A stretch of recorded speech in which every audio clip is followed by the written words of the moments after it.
श्री गणेशाय नमः। श्री प्रभु रामचंद्राय नमः। नमो सद्गुरो सजनार्दना जनीवनी समान परिपूर्ण सच्चिदानंदा चिंतना सेव सज्जना सुरवर्या। श्री गणेशाला वंदन करून प्रभू रामचंद्राचं स्मरण आणि सद्गुरूशी शरण जाऊन गतीचं अनुसंधान आहे। या ठिकाणी असणाऱ्या शेवटचा आणि असणारं 7वं कांड आहे, त्या ठिकाणी उत्तरकांड। आणि या उत्तरकांडाला असणार त्या ठिकाणी सुरुवात करत असताना गावबा काका सद्गुरूला असणार त्या ठिकाणी आणि वंदन करतायत।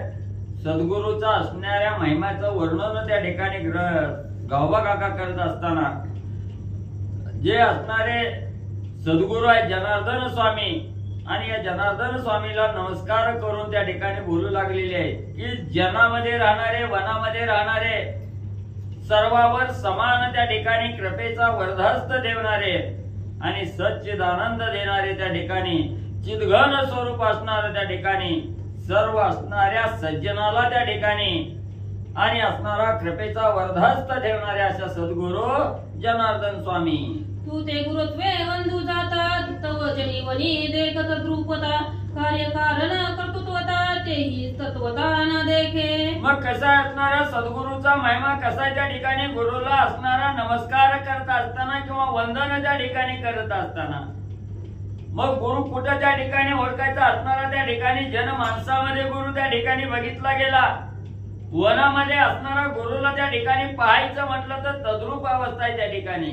सद्गुरू डोळ्यानं त्या ठिकाणी दिसत नाहीत, कारण अदृश्य राहून असणारा कृपेचा वर्धास्त करणारे आणि आपला असणार कार्य करून कारण विरहित त्या ठिकाणी राहणारे कर्तृत्व त्या ठिकाणी जनासमोर न प्रगट करता असणार कर्तृत्व त्या ठिकाणी दाखवणारे असे असणारे त्या ठिकाणी जनार्दन स्वामी। ऐसे निज स्वरूप अगाध शंकले उपनिषदादी वेद शेषश्रमला करिता वाद शास्त्रुवाद खुंटला। मग सद्गुरूचा महिमा वर्णन करायचं त्या ठिकाणी म्हटलं गेलं तर असणाऱ्या उपनिषदालाही त्या ठिकाणी करता येत नाही। जे असणाऱ्या त्या ठिकाणी भगवंताचं स्वरूप आहे, भगवंताचं निज स्वरूप जसं साधकाला त्या ठिकाणी स्वरूपाचा ठाव त्या ठिकाणी लागत नाही, तसाच असणाऱ्या सद्गुरूच्याही स्वरूपाचा ठाव त्या ठिकाणी लागत नाही। असणाऱ्या शेषानं जरी विचार त्या ठिकाणी केला की असणाऱ्या सद्गुरूचं स्वरूप त्या ठिकाणी पाहावं, पण तो शेष सुद्धा त्या ठिकाणी थकला गेला। उपनिषद सुद्धा वर्णन करू शकले नाहीत। एवढंच नाही, शास्त्राला सुद्धा असणारं मौन आणि त्या ठिकाणी पडलं गेलं। परादिवाचाचारी शिनलो धोकल्या दुरी ते मंदमती नरी कवने परी वर्णावे। मग एवढंच नाही, असणाऱ्या वाचेनं जर असणाऱ्या सद्गुरूचा महिमा त्या ठिकाणी वर्णन करायचं म्हटलं गेलं तर परा पचंती मध्यवानी वैखरी ह्या चारही वाचा त्या ठिकाणी म्हणजे खुंटीत होतात। वाचन सुद्धा असणारा वर्णन त्या ठिकाणी करता येत नाही।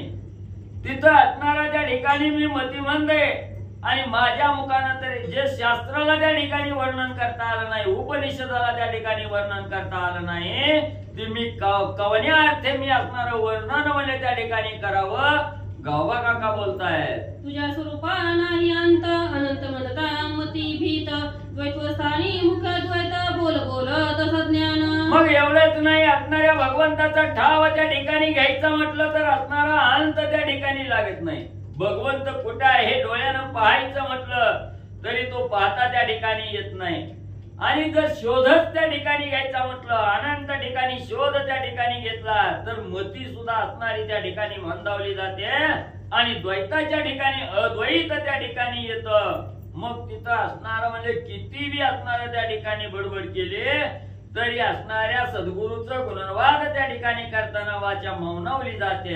जैसे धर्म करिता जनी प्रतिष्ठेच्या पारडा पैसोनी परलोक पावावा मनोनी याला गुणी प्रवर्तती। मग कसं आहे असणाऱ्या त्या ठिकाणी म्हणजे असणाऱ्या जन लोकांचं असणाऱ्या त्या ठिकाणी प्रतिष्ठेनं असणार म्हणजे भगवंताची पूजा अर्चा त्या ठिकाणी करतात। असणाऱ्या त्या ठिकाणी आपला धर्म त्या ठिकाणी वाढवत असताना प्रतिष्ठा आपलीही त्या ठिकाणी वाढावी, नाव लौकिक त्या ठिकाणी व्हावं आणि आपल्याला असणारा मोक्ष त्या ठिकाणी मिळावा, परलोकाच्या ठिकाणी आपल्याला आवडीचं स्थान त्या ठिकाणी मिळावं।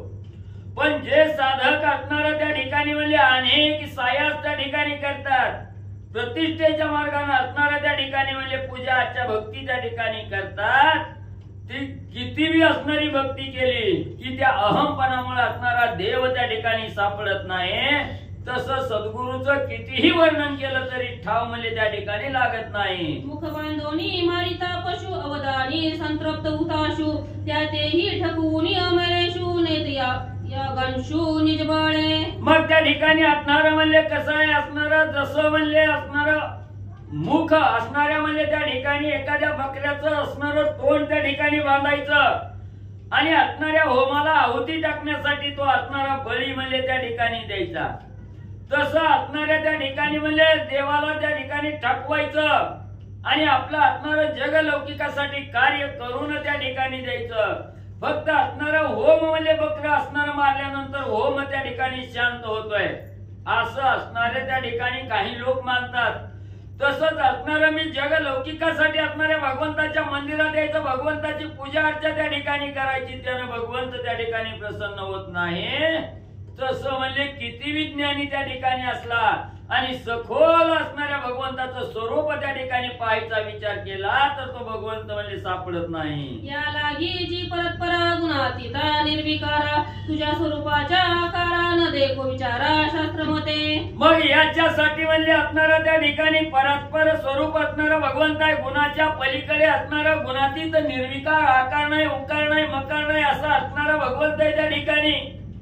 तसं असणाऱ्या भगवंत म्हणजे त्या ठिकाणी आकाराला जर पाहायचं म्हटलं तर तो त्या ठिकाणी दिसत नाही. आकार विरहित निर्विकार असणारा भगवंत आहे त्या ठिकाणी. तसाच असणारा त्या ठिकाणी सद्गुरू त्या ठिकाणी आहे. शास्त्राला जर त्या ठिकाणी शोध घ्यायचा म्हटलं तर शास्त्राला सुद्धा असणारा थांगपत्ता त्या ठिकाणी लागत नाही.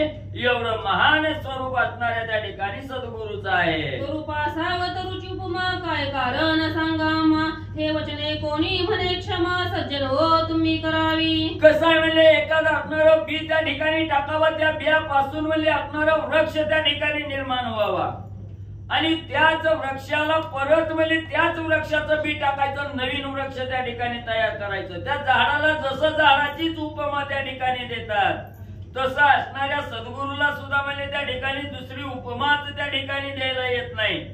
म्हणून असणाऱ्या सद्गुरूचा महिमा त्या ठिकाणी वर्णन करायचा म्हटलं गेलं तर मावाच्या मौनावली जाते. म्हणून असणारे त्या ठिकाणी श्रोते मंडळीनो भगवंताचं स्वरूप त्या ठिकाणी तुमच्या समोर सांगत असताना, सद्गुरूचं स्वरूप त्या ठिकाणी सांगत असताना माझी वाचाही मौनावली गेली, माझी मती मंद त्या ठिकाणी झाली. म्हणून सज्जन हो तुम्ही असणारी श्रोते मंडळीनो मला क्षमा करावे. गावबा काका बोलताय. तुम्ही सुखार्न वाचे पार ब्रह्म राष्ट्राधार ब्रह्मा ब्रह्म हे तुम्ही सदार ब्रह्म हा उद्गार पै तुमचा.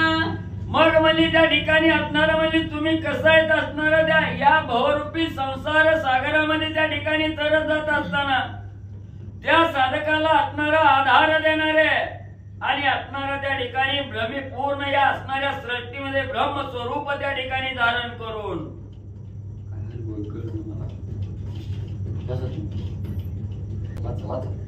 तुम्ही सुखार्न वाचे पार ब्रह्म या राष्ट्राधार ब्रह्मा ब्रह्म हे तुम्ही सदार ब्रह्म हा उदार पै तुमचा. आणि ग्रंथकर्ते गावबा काका या ठिकाणी सांगतायत तुम्ही असणारे सगळे संत सज्जन जे असणारे भक्तात भगवंताच्या भक्तीमध्ये तल्लीन असणारे जे काही भक्त आहेत संत आहेत त्या संतांना माझा नमस्कार. तुम्ही कसे आहेत ब्रह्ममूर्ती संत जगी अवतरले उद्धाराया आले जड जीवा ब्रह्मरूप असणारे तुम्ही संत आहात. ब्रह्माला जी काही पदवी आहे ती तुमच्यामुळेच आहे. तुमचे निभावे मज देवापण ते तू नारायण विसरलासी अशा प्रकारे पूर्ण ब्रह्म हे तुम्ही संत आहात. ब्रह्माच्या पदवीवर आहे ते तुमच्यामुळे आहे असं गावबा काका सांगतात. अमृतपान करिता सुरवर तप्र होनी देती रे कर ते विदेशसे सुपोतार स्वरूप पार तुमचे. अहो अमृतपान जर देव लोकांनी केलं तर तृप्तीची ढेकर ते देतात. तशा पद्धतीने मी कथा सांगत असताना सुखाचा उद्गार म्हणजे हुंकार तुम्ही कथा ऐकत आहे आणि ऐकणारे संत आहे. मी कथा सांगत असताना जे काही माझ्या मुखामधून शब्द बाहेर पडतील त्या असणाऱ्या शब्दाला त्याचा असणारा उद्गार रूपी जे काही सुखाचा उद्गार आहे तो तुमच्या मुखामधून आल्यानंतर ना अफाट अशा प्रकारचं सुख आम्हाला मिळेल. जसं अमृतपान केल्यानंतर ना देव लोक ढेकर देतात तसं हे असणारी कथा रूपीचा हुंकार सुखाचा उद्गार तुम्ही अर्पण करावा. तुमचे कृपावलोकने सुख स्वानंदी बैसे ठाणे प्रब्रह्मीचे भरीचे केने अक्षरनाने स्वरूप जे अहो तुमच्या कृपा आशीर्वादानं वेळी वाकुडे गायन परी तुझाची मनविन. ही जी काय असणार आहे, मी काय एवढं असणार अद्भुत चरित्र भगवंताचं लिहिलंय माझ्या बुद्धिमत्तेनुसार, नाही तर तुमची कृपा त्याला आहे. आणि तुमच्या कृपेमुळं हे असणाऱ्या सुख स्वानंदावरती ठाण करून बसलेलो आहे. तुमच्या कृपा आशीर्वादामुळं ही अक्षररूपी नाण आहे.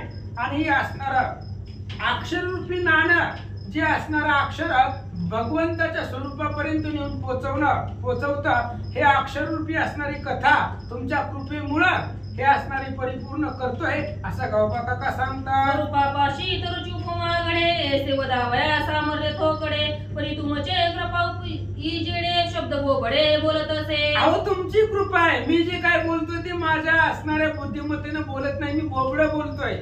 मी काही जरी बोलत असेल तरी गोड मानून घेणारे तुम्ही आहात. वेळे वाकुडे गाईन परी तुझाच मनविन. कसं जरी बोलत असले माझे असणारे बोबडे असले तरी सुद्धा ती तुमची कृपा आहे. तुमच्या सर्व संत सज्जनाची कृपा झाल्यामुळं, तुमचा वरदहस्त मिळाल्यामुळं हे वेळे वाकुडे बोलून हे असणारी भगवंताचे चरित्र जगतापुढे मांडण्याचा प्रयत्न करतोय गावबा काका सांगतात. तरुच्या ठाई मूळ शाखा त्वचा जळ तोच विस्तार मायेचा सबळ उखरी वासे मृगजळ ते सगळ सूर्यरश्मीचे. आणि तुम्ही तुमचं जे स्वरूप आहे साधू सज्जनाचं, त्या स्वरूपाला झाडाची उपमा देता येत नाही का? झाडाच्या ठिकाणी असणारे मूळ पाहिले गेले तर शाखा आहे. आणि त्या असणाऱ्या शाखाला पुन्हा त्या ठिकाणी पाणी घातलं जातं. पाण्यापासून ते झाड वाढलं जातं. ही सगळा मायेचा बाजार आहे.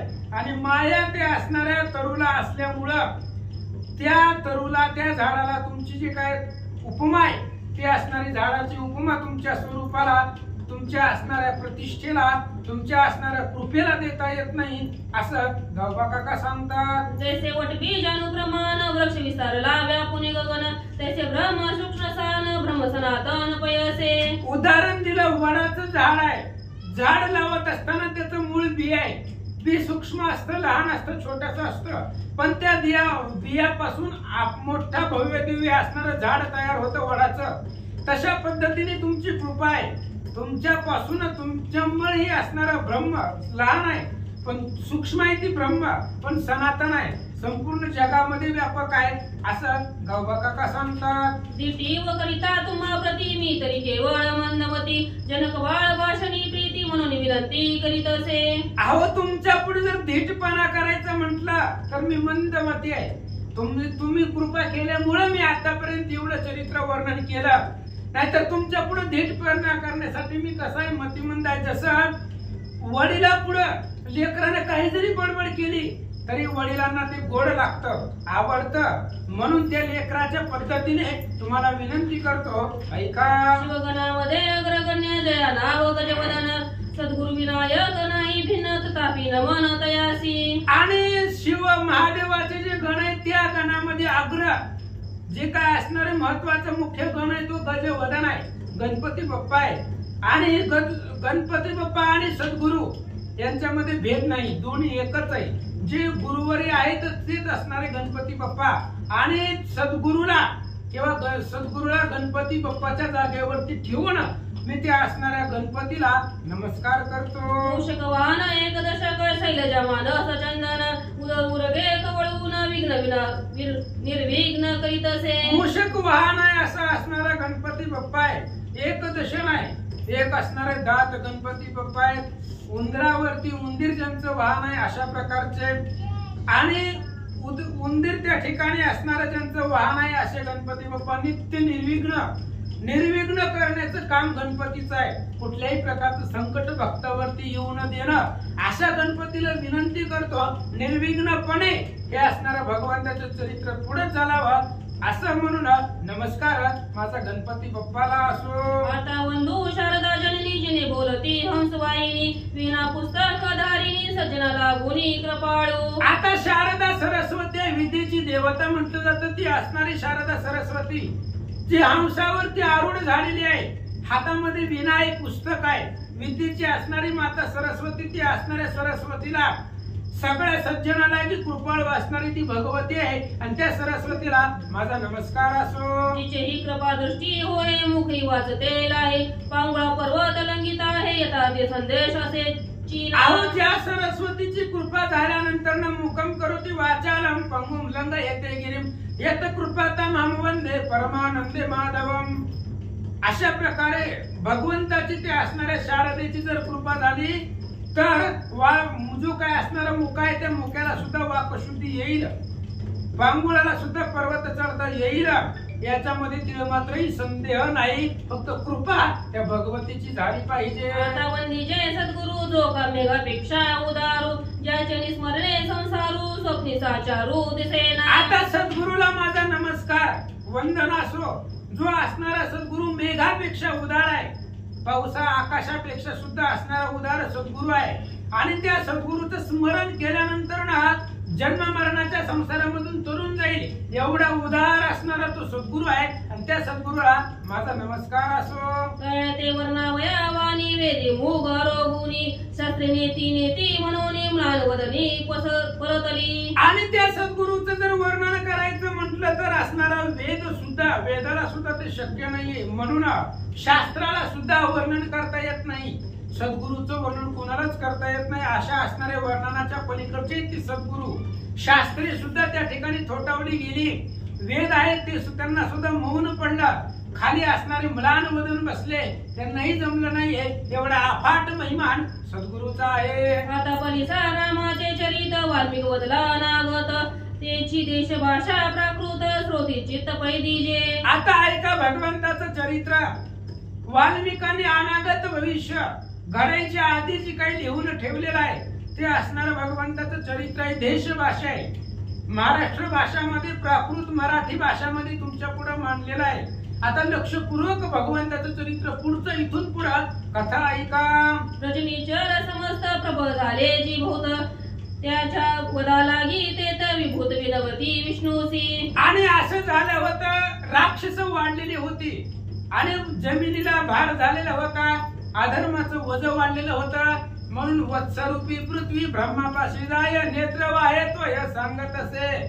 म्हणून सगळे असणारे देव लोक पृथ्वी भगवान श्री विष्णूकडे गेली राक्षसाच्या त्रासाला आणि भगवंताकडे काय विनंती करतात. एक गाये लक्ष्मीकांता राक्षस करीती उत्पत्ता त्याची या वदाची चिंता युक्ती आता विचारी. आणि सगळ्या देव लोकांनी सांगितलं भगवंत ऐका, राक्षस खूप माजलेले उन्मत्त झालेले, सगळा धर्म मोडलेला आहे. मग या राक्षसांच्या निवारणासाठी आणि धर्म संस्थापनासाठी तुम्ही काहीतरी करा, म्हणून अशा प्रकारची विनंती भगवंताची देवलोक करतात. बोले रमा रमना मी रवी कोळी अवतरेन तुम्ही व्हावे वानरगण रक्ष दळण करावया. मग भगवान श्री विष्णूंनी सांगितलं हे बघा, माझे एकट्याच काम नाही, आपण सगळे मिळून ते कार्य करू. मी स्वतः सूर्यवंशामध्ये अवतार घेणार आहे आणि तुम्ही सगळे वानर व्हा. तुम्ही आम्ही मिळून सगळं असणाऱ्या दैत्यांना मारू आणि जे काही धर्म आहे धर्म वाढवू. अशा प्रकारे भगवंत देवलोकांना सांगतात. ऐसा करुणी विचारत वाटवले पुरुत्तर होईल कौशल्य कुमार ऐसा निर्धार पैकेला. भगवंताने सांगितलं मी सुद्धा अवतार घेतो, तुम्हीही चला, आपण सगळे मिळून देवकार्य करू, सगळ्या असणाऱ्या भक्ताचं रक्षण करू. मग भगवंताला आठवलं पूर्वी असणाऱ्या कौशल्याच्या आणि दशरथाच्या पोटाला आपण यायचं, त्यांच्या असणाऱ्या त्यांची संतती व्हायचं, हा आपला पूर्वीचा निर्धार होता. ते भगवंताला आठवलं. काय करतात, सूर्यवंशी ख्याती केली अतिशयसी ते सांगेल सगळीचे सावकाशी अवधारा. मग भगवंताने लगेच देवलोकाच्या विनंतीला मान दिला. सूर्यवंशामध्ये दशरथजी आणि कौशल्याच्या पोटाला जन्म घेतला. जन्मल्यानंतर ना अवतरित झाल्यानंतर ना भगवंतानं अफाट ख्याती केली जी आपण कालपर्यंत ऐकली आणि त्या ख्यातीचं वर्णन आता शॉर्टकट मध्ये सांगतो, ऐका. याग सिद्ध केला ताटका सुबाहू मारिला मारीचं बाण पिछे उडविला भयतनयेचा केला उद्धार. ब्रह्मतनयेचा उद्धार केला. असे असणारी पुन्हा काय केलं भगवंतानं, विश्वामित्राचा असणारे जे काही गुरु आहे त्या गुरुचा याग पूर्ण केला. ताटिकेला मारलं, सुबाहूला मारलं, मारीचाला आकाशामध्ये उडवलं. ब्रह्मदेवाची मुलगी अहिल्या, त्या अहिल्याचा उद्धार भगवंतानी केला. शिवचाप भंगिले जनकाचे मन निसंदेह केले. जानकी ते पर्णिले मानविले भार्गवते. तिथून पुढे विश्वामित्रासोबत मिथिलेला गेले. मिथिलेला गेल्यानंतर ना परशुरामाचं धनुष्य, ते धनुष्याचे तुकडे केले, त्याचा भंग केला. जनकाच्या मनामध्ये संदेह होता, हे धनुष्य कुणाला उचलेल का नाही, अशा प्रकारचा संदेह भगवंताने घालवला आणि सीतेबरोबर रामचंद्राने लग्न केला. पुढे काय केलं ऐका. वनवास सेविला त्रिशर खरदूषण मारिला. सुरपणखे अपमान केला मावेचा वदिला मृग देते. आणि पुन्हा ते धनुष्य तोडल्यानंतर सीतेबरोबर लग्न केलं. पुन्हा वनवासाला गेले. वनवासाला गेल्यानंतर ना जनस्थानाच्या ठिकाणी खरदूषण त्रिशरा अधिक 14,000 सर्वांना राक्षसांना मारलं. शूर्पणखीचं नाक आणि कान लक्ष्मणाने कापलं. तिचा अपमान केला. जे काही मायेचं हरिण होतं त्या मायेचा हरणाचा वध केला. पुढे निघाले. जनक जननी जनक नंदिनी ते चोरिली राक्षस येऊनी. तिचे शुद्धी लागी बंधू दोन्ही वनोपवान लंगिते झाले. जगाची जननी असणारी जगदंबा सीता आहे आणि त्या सीतेचं असणारं हरण राजा रावणानं केलं. तिला उचलून घेऊन गेला आणि त्या सीतेच्या शुद्धीसाठी रामचंद्र आणि लक्ष्मण वन उपवनामध्ये हिंडू लागले. वायुपुत्र भेटला त्याने सुग्रीव मित्र केला. मग बाणे केवाळी वधीला राज्य स्थापिला सुग्रीव. सीतेच्या शुद्धीला जात असताना पुढे हनुमंतरायाची भेट झाली.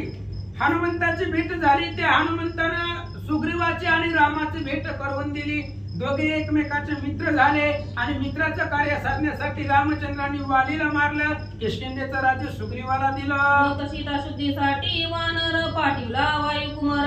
त्याने लंका जाळून सत्वर राक्षस मान पै केला. मग सीतेची शुद्धी करण्यासाठी वानर पाठवलं. दक्षिणेला जे पाठवले त्याच्यामध्ये हनुमानजी होते. हनुमान लंकेमध्ये गेले. लंकेमध्ये गेल्यानंतर लंका जाळून टाकली. राक्षसांना मार दिला आणि हनुमान सीता शुद्धी घेऊन माघारी आले. बंधू शरण आला तयाचा अंगीकार केला. शिव सेतू बांधिला मग पावलास वेळ गेली. शत्रूचा बंधू बिभीषण शरण आले. शरण आल्यानंतर ना बिभीषणाला भगवंताने आपलंस केलं. पुढे ते असणाऱ्या समुद्रावरती दगडाचा पूल बांधला, सेतुबंधन केलं आणि लंकेमध्ये सुवेळा पर्वतापर्यंत जाऊन पोहोचले. शिष्टाई पाठवला वानर लंकेश मानीचं उत्तर. शिष्टाई पाठवला वानर लंकेचं मानीचं उत्तर. मोक कोपा रूढ रघुवीर काय विचार करीत झाला. भगवंताने विचार केला एकाच्या अपराधासाठी सगळ्या सृष्टीला सगळ्या राक्षसांना कशाला मारायचं म्हणून शिष्टाईसाठी अंगदाला पाठवलं. ती शिष्टाई रावणानं मान्य केली नाही. मग भगवंताला राग आला. युद्धाला सुरुवात केली. समस्त प्रधान मारिले इंद्रजितादी सूत संहारिले. कुंभकर्णाची नवटीले रावण वधिले कुळासहित. मग रावणानं ऐकलं नाही मुळे रामचंद्राला राग आला. सगळे प्रधान मारली. इंद्रजिता सहित रावणाची पोरं मारली. सगळ्या राक्षस कुळाचा वध केल्यानंतर ना कुंभकर्णाला मारला, इंद्रजिताला मारला आणि शेवटी राजा रावणाला भगवंतानी मारून टाकला. राज्य दिले हरिबंधूसी आपण निघाले अयोध्येसी. जनकी लक्ष्मण वानरेसी पितृपुरीसी पावले. पुन्हा बिभीषण जो शरण आलेला होता त्या बिभीषणाला लंकेचं राज्य दिलं. त्याला लंकेवरच्या राजगादीवरती अभिषेक केला. भगवान परमात्मा सीता लक्ष्मणजी सगळ्या वानर सोबत घेऊन अयोध्येला आले आणि अयोध्येला आल्यानंतर पुन्हा रामचंद्राचा राज्याभिषेक झाला. भेटले बंधू भरतासी सुखी केले समस्तासी. अयोध्या जन मानसी थोर उल्हास पावले. अयोध्येला येत असताना सगळ्यांना भेटी देत देत भगवान परमात्मा आले. आल्यानंतर भरताला भेटले. भरताला आनंद वाटला. अयोध्येमधल्या प्रत्येक नारी नर भगवंत भेटले. सगळ्यांना उल्हास झाला, आनंद वाटला. ऐका. समस्तांचे मनी होते वशिष्ठाचे नियनुमते. राज्य अंगीकारले रघुनाथे धर्मस्थापने ते. सगळ्याच्या मनामध्ये होत की आता रामचंद्राने अयोध्येचं राज्य स्वीकारावं आणि वशिष्ठ महाराजांनी भगवान श्री रामचंद्राचा अयोध्येच्या राजगादीच्या सिंहासनावरती रामचंद्राचा अभिषेक केला. अयोध्येचे राजा भगवंत झाले. वानरा समस्ताज्ञा झाली. बिभीषण सुग्रीव भोहा वडिली. बिभीषण सुग्रीवा बहुडावनी दिदली. मग हनुमंता प्रति मंजुळी बोले मैथिली कांत तो. आणि मग सगळ्या वानराला आपापल्या ठिकाणी मान सन्मान भगवंतांनी दिला. प्रत्येक वानराला आपापल्या ठिकाणी पाठवलं. बिभीषण आणि राजा सुग्रीव या दोघांनाही वानरांना आपापल्या बिभीषणाला लंकेला पाठवलं, सुग्रीवाला किष्किंधेला पाठवलं, हनुमंताला रामचंद्रांनी जवळ बोलवलं आणि हनुमंताला प्रेमानं मंजुळवाणीनं रामचंद्र काय बोलतात? वायुपुत्रा तुझा उपकारू मज श्रीरामा झाला थोरू, तो न फिटे साचारू नाना अवतारू धरिताही. रामचंद्र सांगू लागले, हनुमंता जर विचार केला तर तुमचे उपकार माझ्यावरती खूप आहेत. अनेक अनंत अवतार जरी घेतले तरी या अवतारातली तुमचे उपकार फिटणं शक्य नाहीये. एवढे अनेक उपकार तुमचे माझ्यावरती आहेत. रामचंद्र सांगतात, तुझा आठविता महिमा मज श्रम होतसे श्रीरामा, ते चित्रांची कायसे सीमा अगौतमा वायू. अहो हनुमंता, एवढे तुमचे माझ्या वरती उपकार आहे. तुमचे एक एक कर्म जरी ऐकलं, एक एका कार्याची जरी आठवण झाली तरी सुद्धा खूप श्रम होतोय अंतकरणाला. एवढं असणारं सगळं परिश्रम तुम्ही केलेला आहे असं रामचंद्र सांगतात. वायुपुत्रा तुझी थोरी उपमे वीर नाही धरित्री, वीरची अंडा माझारी तुळने सरी न पवे. हनुमंतराया, तुमचा उपकार आणि त्या असणाऱ्या तुमच्या उपकाराचा प्रतिउपकार तुमचं उपमाच नाही जगामध्ये. या संपूर्ण विश्वामध्ये ब्रह्मांडामध्ये तुमच्यासारखा योद्धा आहे असं सांगणंच शक्य नाही, कारण तुमची बराबरी जगतामध्ये कोणाबरोबरच होत नाही. रामचंद्र बोलतात, तू गादा तुझं मज नाही भेद, याही बोलचा विषद वाटे सुबुद्ध माझे मनी. अहो हनुमंतराय, अशा प्रकारचा आघात कर्तव्य तुमचं आहे. तुमच्यात आणि माझ्यामध्ये भेदच नाही, आपण दोघं एकच आहोत. हे बोलणं सुद्धा विशुद्ध आहे का? ऐका, तू साक्षात रुद्राचा अवतार, ब्रह्मादिका न कळे पार, परी काही तुझं कार्य प्रकार असे साचार सांगणे. हनुमंतराय, साक्षात रुद्राचा अवतार तुम्ही आहे. हनुमान रुद्राचा अवतार, रुद्रत्वाची स्वय शंकर, उभय ध्येय श्रीरामचंद्र, रूपे साचार अद्वय. साक्षात महादेवाचे अवतार असणारे तुम्ही आहेत. तुमची उपमा या जगातामध्ये कोणाला देता येत नाही. असो, एक तुमच्याकडे काम आहे, कार्य आहे, एवढं सांगतो, ऐका. हनुमंत म्हणे श्रीरामा तुझं सांगणे उरले आम्हा, परी एकापेक्षा पुरुषोत्तमा असे ते महिमा सांगेन. त्यावेळेस हनुमंत रामचंद्र बोलत असताना हनुमंताने सांगितलं, भगवंता, एक अपेक्षा आहे माझ्या अंतःकरणामध्ये. एक मागणं तुम्हाला मागायचं, वरदान मागायचं आहे. तुम्ही तुमचं कार्य सांगा ते करू, पण त्याच्या आधी माझं बोलणं ऐका. हनुमानजी बोलतात, रघुनाथ कथा श्रवणी, रघुनाथ नाम वदनी, रघुनाथ मूर्ती ध्यानी, चित्त रघुनंदनी असावे. हनुमंत सांगू लागले, रामा, तुम्ही कोणतंही कार्य द्या, ते कार्य परिपूर्ण करीन, पण माझ्या जीवनामध्ये माझ्या कानावरती रामचंद्राचं चरित्र पडावं. दुसरं माझ्या कानाला काही सुद्धा ऐकायला येऊ नये. मुखामध्ये सदा नामघोष करू हरिकथा, तेने सदा चित्ता समाधान. मुखामध्ये रामनामच असायला पाहिजे. एवढंच नाही तर सर्व इंद्रियाच्या ठाई राम कुंदला तुझे देई. माझ्या हृदयामध्ये तुमचीच मूर्ती असावी आणि माझं चित्त रामचंद्राच्या तुमच्याच नावावरती तल्लीन असावं, एवढंच माझं मागणं आहे. हनुमंत बोलतात, रघुनंदनी असावे मन, रघुनंदनी इंद्रिय प्राण, रघुनाथ आत्मा होऊन परिपूर्ण जाण असावे. तुमच्या चरणावरती माझं मन असावं, तुमच्या नामावरती माझं मन असावं, माझं असणारं सगळं इंद्रियच तुम्ही त्या ठिकाणी असावं. एवढंच नाही तर माझा आत्मा, माझ्या हृदयामध्ये आत्मा म्हणून तुम्ही, माझा आत्माच तुम्ही आहे असं हनुमानजी बोलतात. होईल श्रीराम कीर्तन, तेथे व्हावे माझे आगमन, त्याची मागणे जाण कृपा करून मज द्यावे. भगवंता, जिथं जिथं तुमचं चरित्र पृथ्वी तलावरती जगामध्ये कुठेही असेल, तुमचं रामायण ज्या ज्या ठिकाणी आहे तिथं तिथं माझं आगमन व्हावं, त्या त्या ठिकाणी मी जावं, एवढंच तुम्हाला मागायचं आहे असं हनुमानजी बोलतात. सांजनी गर्भरत्ने रामप्राथिला मंजुळ वचने, पुढती म्हणे हे चितेने कृपा करणे कृपाळू. अशा प्रकारे अंजनीचं असणार सुपुत्र, अंजनीचा असणारा मुलगा हनुमंतरायाचं ते मागणं होतं. परत परत तेच मागू लागली, दुसरं काही सुद्धा नको. हेची दान देगा देवा, तुझा विसर न व्हावा, एवढंच पाहिजे मला. मला दुसरं काही सुद्धा नको. परत परत परत माझं हेच मागणं आहे. हनुमंतराय बोलतात, सोनी बोली जय सीतारमणे, हे काय घेतले तुझे निमने, आता निज स्थाना जाणे केले पावणे अवश्य. हनुमंताच्या बोलण्यावरनं रामचंद्राला हसू आलं. सांगितलं, हनुमंतराया, तुम्ही हे पाठीमागही मागितलंय आणि तुम्हाला जसं अपेक्षा आहे तसं मिळेल, पण आता तुम्हाला तुमच्याकडे कार्य आहे, निज स्थानाला तुम्हाला जायचं आहे. कुठं जायचं सांगतो ऐका.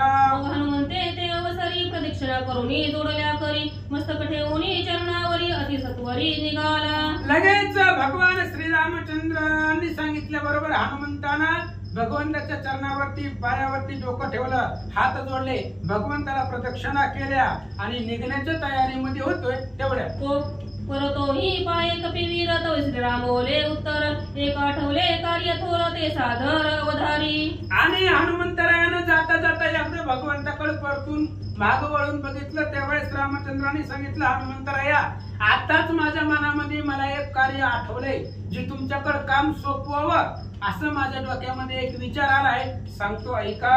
पूर्वी तया दशानने तप केले राज्यकारणे मग शंकर प्रसन्नपणे बोले वचन तया प्रती. आणि हनुमंतरायाला रामचंद्र सांगू लागले, ऐका हनुमंतराय, पूर्वी त्या रावणानं कठोर अशा प्रकारचं तप केलेलं होतं. राज्य मिळण्यासाठी तप केलं, महादेवाची प्रार्थना केली, महादेव प्रसन्न झाले आणि रावणानं काय मागितलं ऐका. माग माग रे ये समयी जे इच्छा असेल ते देईल पायी ऐसे कोणी ते समयी बोले लवलाही रावण. रावणाच्या तपश्चर्येवरती महादेवजी प्रसन्न झाले आणि महादेवाने सांगितलं, रावणा काय मागायचं ती बिनधास्तपणे माग. असं महादेवाचा अभय वचन ऐकल्यानंतर राजा रावण विनंती करून मागणं मागू लागला ऐका. प्रसन्न झालासी विश्वनाथा तरी अक्षयी राज्य द्यावे तत्वता पुत्र बंधू हृदय पूर्णता इतके आता मज देई. महादेवजी प्रसन्न झाल्यानंतर रावणाने लगेच मागितलं, भगवंता प्रसन्न झाला तर अक्षय राज्य द्या. मी जे राज्य करणार आहे ते राज्य अक्षय असावं, त्याचा कधीही विनाश होऊ नये. पुत्र पौत्र संतती सुहदपणा सगळं मला प्राप्त व्हावं असं रावण मागू लागला. मरण यावे विगोदा हाती मरण यावे विगुदा हाती आज्ञा वदावी समजती. मरण न यावे विगुदा हाती आज्ञा वंदावी समजती. सुवर्णीचे नगर वस्ती द्यावे कृपा मूर्ती कृपाळू. राजा रावणानं महादेवाला मागितलं, भगवंता मला विबुध म्हणजे देव लोक, देवांच्या हातून मला मरण येऊ नये, पुन्हा माझी आज्ञा सगळ्यांनी वंदावी, अख्ख्या विश्वामध्ये माझी सत्ता चालावी, माझ्या आज्ञेमध्ये संपूर्ण विश्व राहावं आणि मला राहण्यासाठी सोन्याचं नगर मिळावं, एवढंच मला द्या. राजा रावण मागू लागला. ऐसे कोणी राक्षस वचन संतोषला उमारमन हे तुझ दिले संपूर्ण परिमरण चुकेना. त्यावेळेस रावणाचं बोलणं महादेवाने ऐकलं. महादेवाने सांगितलं, रावणा सगळं मिळेल तुला, सोन्याचं नगर मिळेल, पुत्र पौत्र संतती मिळेल, तुझ्या आज्ञेमध्ये विश्व राहील, परिमरण चुकेना, पण मरण चुकणार नाही. ती मरणारच आहे, कारण जे जे आकारात ते आले ते नाशात हे पावले, जे जननी जठरी नाही जन्मले ते अमर झाले सर्वस्वे. जी जन्माला आले ती मरणारच आहे, त्याच्यामुळे सगळं तुला मिळेल पण मरण चुकणार नाही. शिरकमळी पूजला चंद्रमोळी म्हणून पावला दहासी साळी आश्चर्य नरी भूमंडळी दुसरा बळी असेना. आणि रामचंद्र सांगतायत हनुमंतराया, त्या रावणानं एवढी तपश्चर्या महादेवाची केली, महादेवाला मुंडकी अर्पण केली आणि महादेवाला प्रसन्न केल्यामुळं महादेवानं ती असणारी 10 शिरं राजा रावणाला अर्पण केली. हे असणारं आश्चर्य सगळे असणाऱ्या जगतामध्ये भूमंडळामध्ये झालं.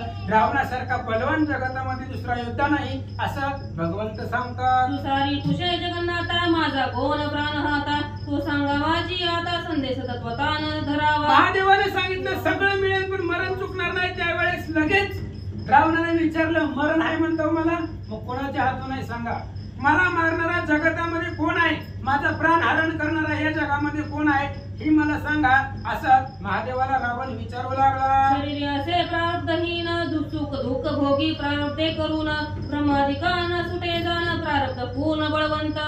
आणि रावण सांगू लागला, ऐका, शरीर जे आहे ते प्रारब्धाच्या अधीन आहे, दैवानुसार बुद्धी होय ते तुझं चाले काय.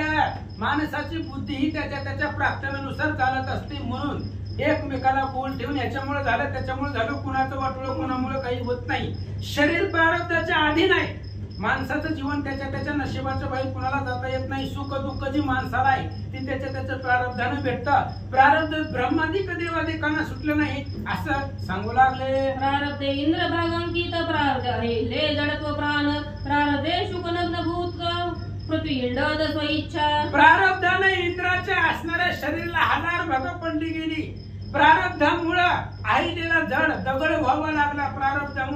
प्रारब्धामुळे शुक महाराज असणारे व्यासपुत्र शुक नग्न त्या ठिकाणी हिंडले गेले, पृथ्वीवरती हिंडू लागले. प्रारब्धाचा महिमा आहे असं सांगतात. प्रारब्धे हरिचंद्रे सूर्यवंशी दान दिले विश्वामित्रासी, तारामती सहितसी आपणासी तेने डोंबासी विकिले. अहो हरिश्चंद्र राजा कशानं झालाय? फक्त प्रारब्ध आहे.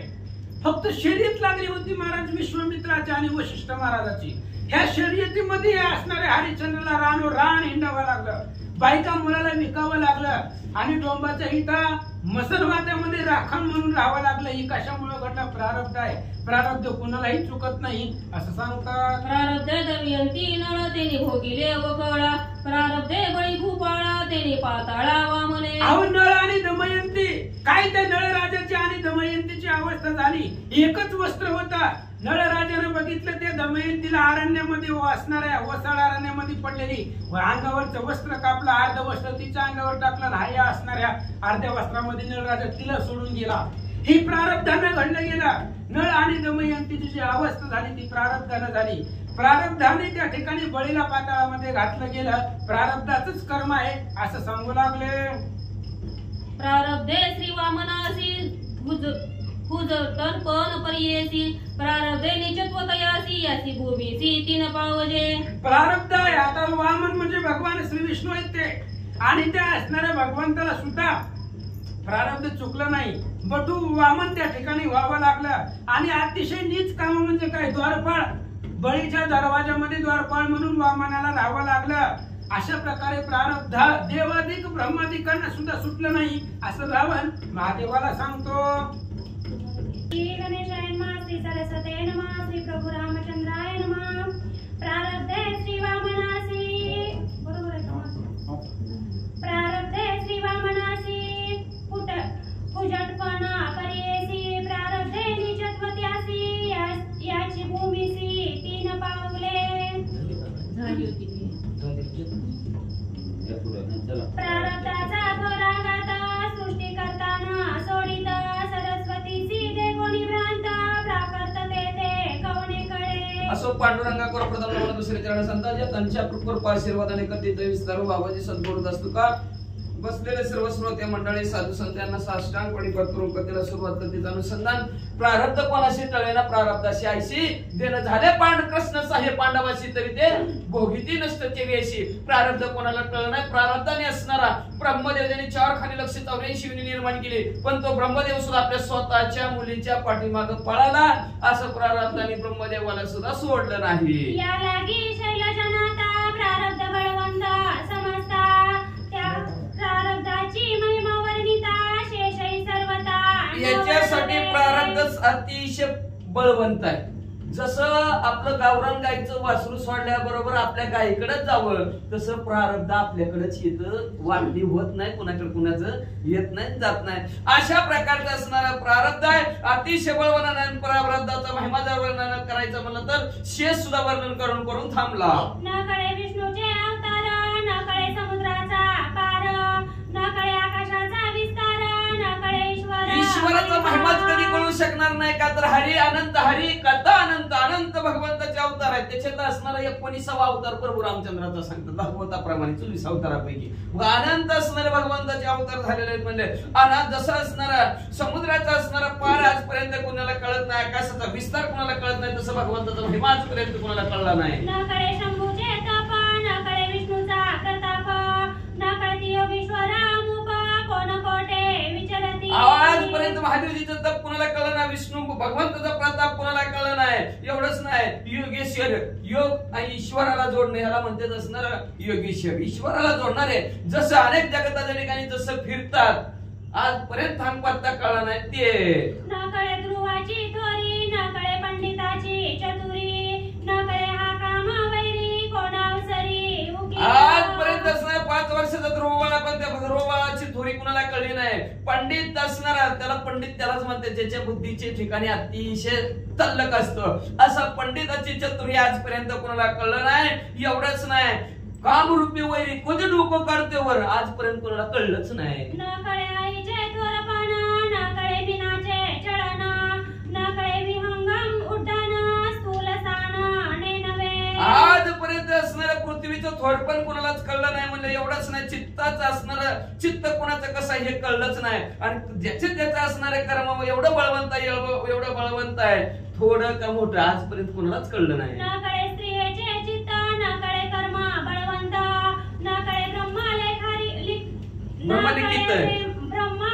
लिखित आज असणारं जे काय माशाचं तळपण आजपर्यंत कोणाला सुद्धा कळलं नाही. म्हणजे मासे असणारं जे काय पक्षाचं उड्डाण आहे ते आजपर्यंत मोठं मारेल का छोटं मारेल कुणाला कळतंय का? एखाद्या वेळेस चिमणी भर करणं जाते की नाही तर उडी मारते. आजपर्यंत असणारं उड्डाण त्यांचं कधी कळलं नाही. आणि स्त्रीच्या चित्तात काय आहे ते आजपर्यंत कधी कळत नाही, कुणालाच कळत नाही म्हणले असणार. आणि एवढंच नाही म्हणले कुणाचं कर्म कसं आहे कळलंच नाही म्हणले. आणि ब्रह्माच्या लेखाने कधी न चुका, ब्रह्मदेवाने कपाळावर काय अक्षर टाकलेले ती आजपर्यंत कुणाला वाचता नाही. पण आलेली एक जणाला वाचलं सुदामाचे अक्षर भगवंताला वाचता आलेले ती भगवंताचं नामस्मरण चिंतन केलं. पण ब्रह्मदेवाचा लिखा आजपर्यंत कपाळीचा कुणाला कळला नाही. न कळे श्रीरामाचा महिमा, न कळे हनुमंत प्रताप सीमा, न कळे नारद कोण्या कर्मा घेऊन विना हिंडत असे. अहो प्रभू रामचंद्राचा नामाचा महिमा आजपर्यंत कळला नाही. हा हनुमंतराच्या प्रतापाची सीमा कुणाला कळली नाही म्हणले. एवढंच नाही म्हणले असणार काय कर्म त्या नारद मुनीनं केलंय असणार. गळ्यात विनार ठेवलाय आणि सारखं नारायण नारायण चालू आहे. न कळे श्री गुरु आनंद सागर, न कळे मेघ कृपण की उदार, न कळे शेषे भूमी भार काय निमित्त घेतला. अहो किती काय आनंदाचा सागर असणारे गुरु आहेत, ते गुरुचा असणारा महिमा सुद्धा आजपर्यंत कुणाला कळला नाही. शाब्दिकाचे काम नाही, ते शाब्दिकाचं कामच नाही म्हणजे असणार. एवढंच नाही, अहो ते ढग म्हणावं असणार, कंजूस म्हणावं का उदार म्हणावं. अहो कंजूस म्हणावं तर पण हिथं पाऊस पडला आणि आमच्याकडे थेंबर बी नाही. मग कसं द्या आज ते काय ढगात असणार कंजूसपणा आणि उदारपणा आजपर्यंत कुणाला कळला नाही. एवढंच नाही म्हणलं हे असणारे पृथ्वी डोले शेषाच्या फाण्यावर पृथ्वी डोलते. का बरं त्या शेषाने असणाऱ्या पृथ्वी डोक्यावर घेतला असेल आजपर्यंत कळलं नाही. या लागी दया सागरा मरण सांगाजी उदारा, तरीच मानेल वरा निर्धारा करुणा करा कृपानी दे. मग असणार असं हे प्रारब्धाच्या अधीन शरीर आहे म्हणते. राजा रावण आहे आणि नारद मुनी त्याला दिसते. नारद मुनीला सांगू विचारू लागला दयेचे सागर असणाऱ्या उदार अंतःकरणाचे असणाऱ्या माझ्या मनाला वाटेल करुणेचं सागर तुम्ही सांगा बरं मला माझं मरण कधी आहे. कसला अवघड विचार नाही. विचारलं मरण कधी आहे. सोनिया बोले शूळपाणी रावण ऐक सत्यवचनी, मरण पुससी मज लागोनी तरी ऐक श्रवणी लंकेश. महादेवजीला हसू आलं. महादेवजी म्हणू लागले ऐक राजा सांगतो तुम्हाला मरण असणार मला विचारले तर लक्ष देऊन ऐक.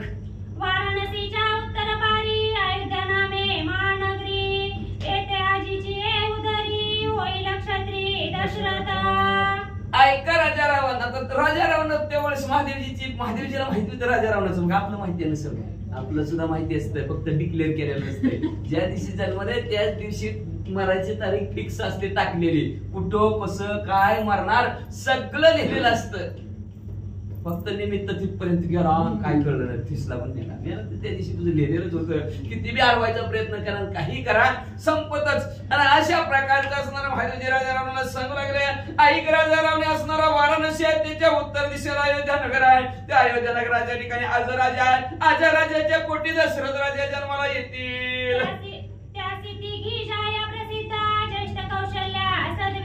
बरं हा त्या असणाऱ्या दशरथ राजाला 3 पत्न्या, त्याच्यातली थोरली असणारे सदविद्या रूपी असणारे ज्ञानवान असणारे कौशल्य माता आहे. दुसरे असणारे साधू संताला वंदने असणारी सुमित्रा आहे. आणि तिसरी म्हणजे अविद्या ज्ञानी असणारी कैकई असे ह्या 3 पत्न्या. त्या कौशल्या उदारी श्रीराम अवतरेला पूर्ण ब्रह्मा, सुमित्राचे उदरी शेष नारायण.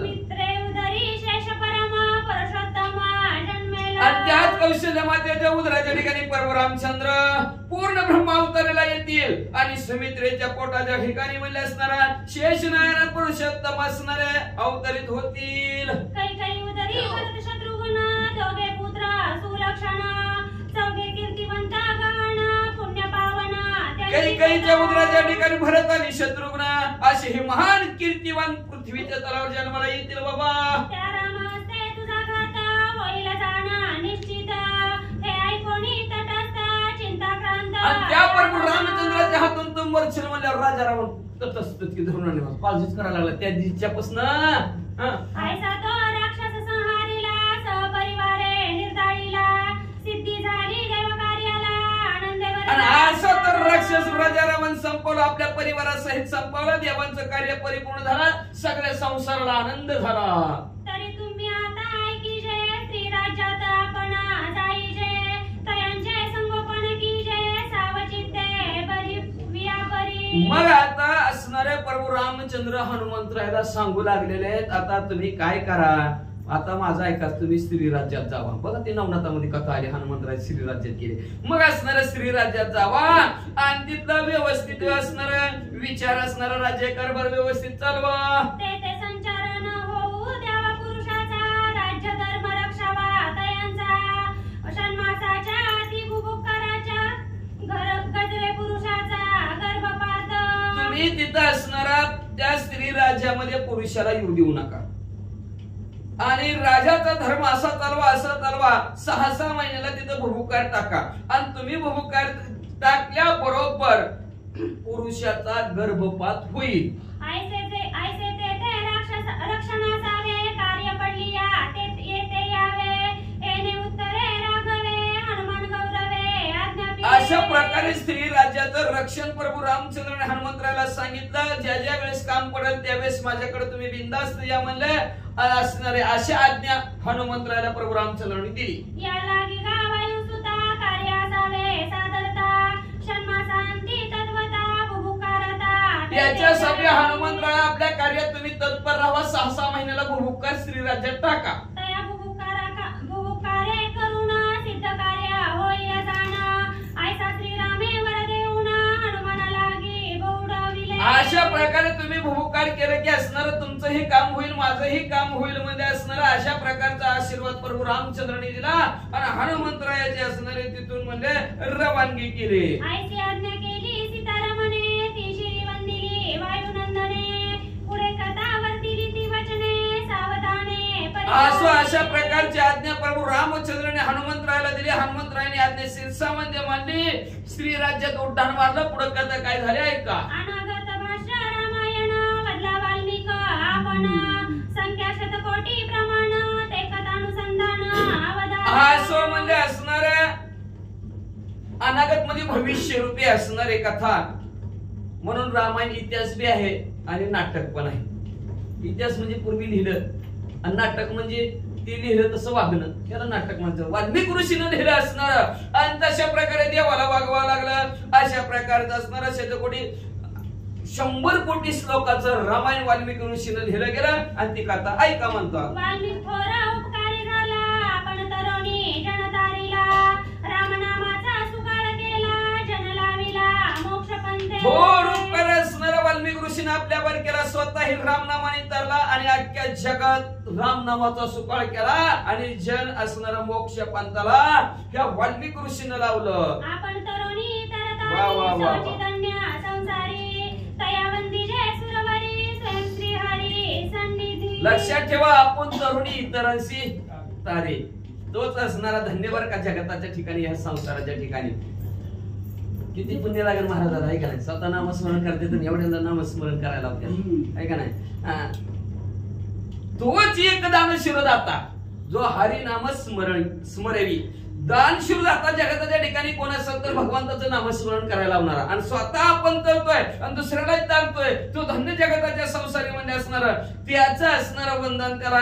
देव सुद्धा असणार करतात आणि एवढंच नव्हे भगवंत त्याच्या बरोबर सारखेच असतात. आता त्यांना अनुभव कसे असतात वाचा.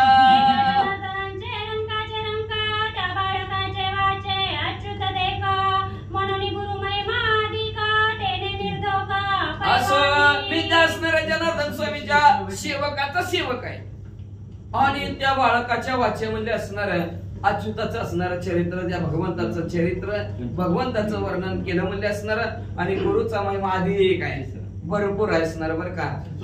बहुत उदड धरीत आली काय तरी तीस कामधेनू म्हणून बहुत असणार भला मोठा संतांचा तो महिमा बहुदुर्गम शाब्दिकाचे काम नाही ते असं गुरुचा महिमा आहे.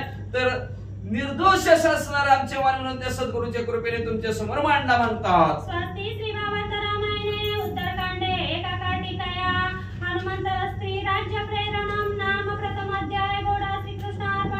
शुभम भवतु पुंडलिक पुंडलिक भगवता विठ्ठल श्री ज्ञानेश्वर